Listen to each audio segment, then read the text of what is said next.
Okay, this morning I'm going to take you guys through the process of dissecting an owl pellet. So you should have gotten an owl pellet from the teacher's assistant for your class, and I'm just going to take my owl pellet. It comes wrapped in tin foil. Um, Obviously, it doesn't come out of the owl that way. So you want to unwrap it and make some observations. You should have watched the little video on how the owl pellets are created. You know that these are the undigestible parts of the prey that the owl has eaten, and it coughs up or regurgitates the bones and the fur and so forth. So it comes out looking like a big mass, and we're just going to break it apart. You have some tools that you can use to break it apart. In your bag should have been a poking stick and also some tweezers. I just like to use my hands. I know that you guys are going to be probably wearing gloves. I don't have any gloves at home. I'll wash my hands. Don't worry about me. These are sterilized. So I find it helpful just to break it up into some bigger chunks. And then we're going to go after the little bits.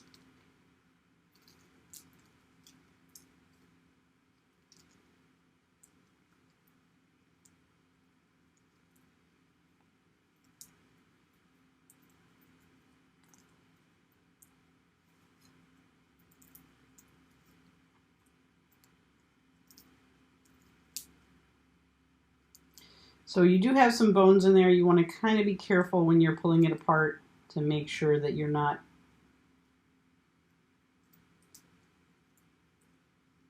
breaking your bones, but you want to sort of pull it apart a little bit to get it started. Some people suggest soaking it in water. I don't suggest that. I think it just makes it a bit messier if you soak it in water. They are dried. They have been sterilized.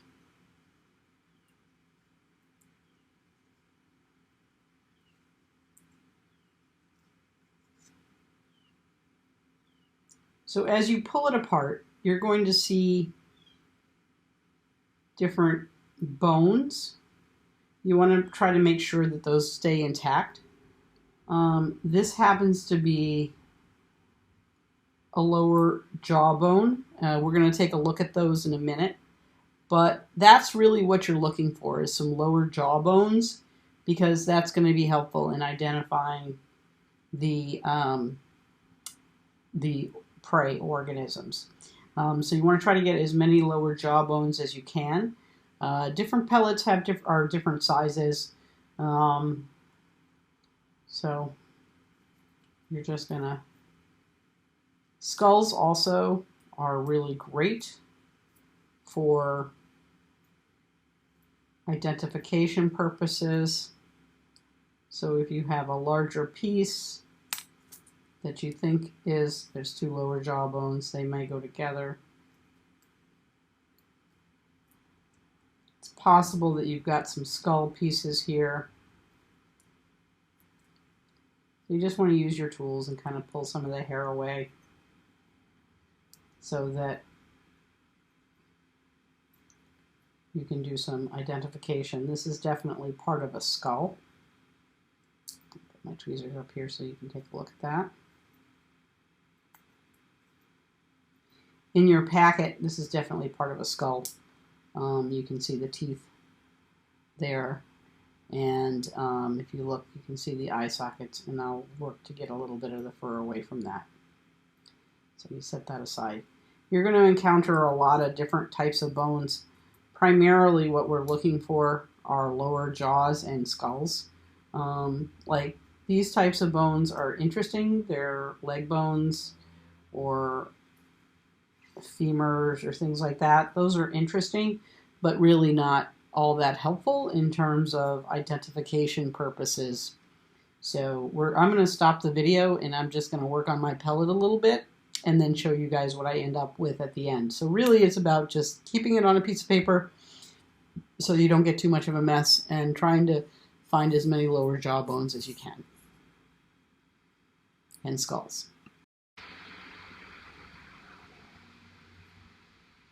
So one technique here is that you can sort of hold it down and pull it apart and try to like get your little bones out that way.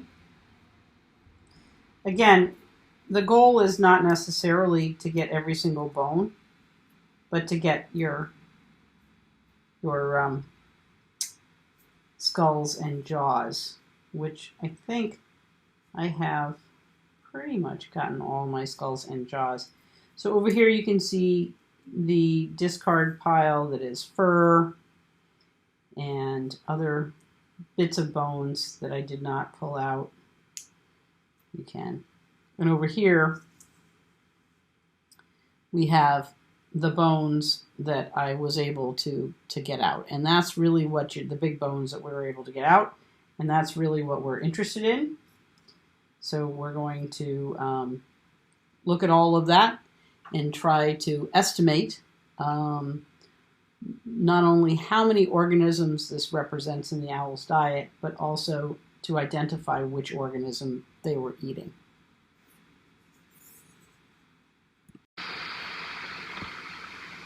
So what I have here is what I think to be 1, 2,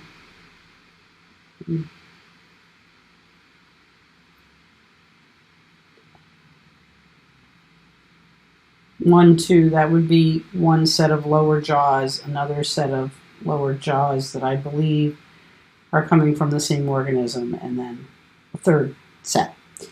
So remember that owls can produce multiple pellets a day, so it's not necessarily true that the entire skeleton of an individual organism may be regurgitated in one pellet. It could be over multiple pellets. So we're looking at the lower jaws here, and we're trying to determine two things. How many of the organism, and the skulls are over here. I have sort of sorted them. And we're trying to determine how many organisms your owl ate, and then do some calculations related to trophic levels. So included in your packet are a couple of identification sheets, and so two different types of identification sheets. So looking at your identification sheets, I think that it's helpful to have both of them in front of you. The first one here is if we are looking at the jaws, the bottom jaws, which is going to be one of the things that you want to look at. This sheet says a rodent, and the rodents tend to be either mice or voles, with a V, V-O-L-E-S. They tend to be mice or voles.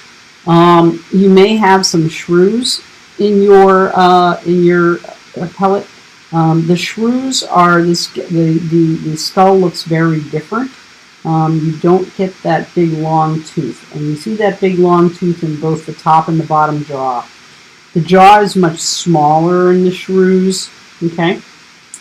And so you sometimes get moles. Again, their skulls are a little bit larger. They have little teeth. If you see that big long tooth, that it means it's a rodent. So again, we're going to compare in the next sheet. We're going to compare and contrast the voles and the mice, because those are the two rodents that you could probably be looking at. So what I want you to do is I want you to focus a little bit on the bottom jaws here, because if you have an extended tooth, that's an indication it's a rodent. So it could be a mouse, it could be a meadow vole, or it could be a redback vole. And if you look here, there are slight differences in the bottom jaws, in the shape of the bottom jaws of the voles and the mice. So your voles tend to be, the bottom jaws are a little bit larger, and they tend to have sort of like a longer arc that way, leading out to the tooth. And these are smaller, and they seem to be a little bit more compacted there at the end. So again, this is just slightly longer for the bottom jaws. So really the bottom jaws are what is helpful here in the identification.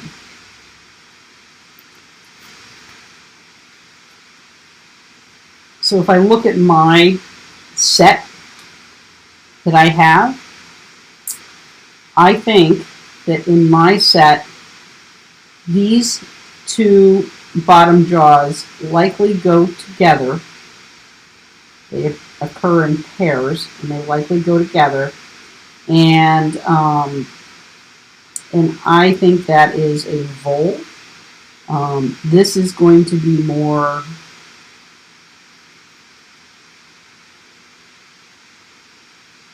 mouse-like, and I think this is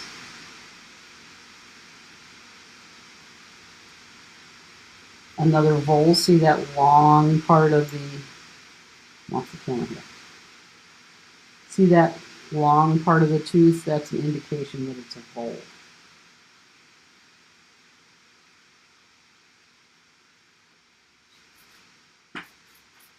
This one here. So I've sorted through my pellets, and what I have what appears to be 3 vole bottom jaws, and they occur in pairs. So you want to make sure that you count that as sort of 2 organisms. And then these bottom jaws are different. They clearly go together, and I think that those are coming from a mouse. So we're going to say 2 voles and 1 mouse for this pellet.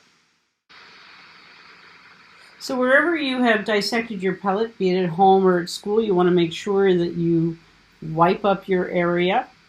You wipe down your tools.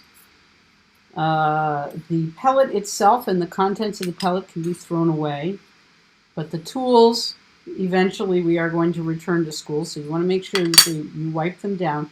The wooden poker stick you can just throw away, and the tin foil you can throw away.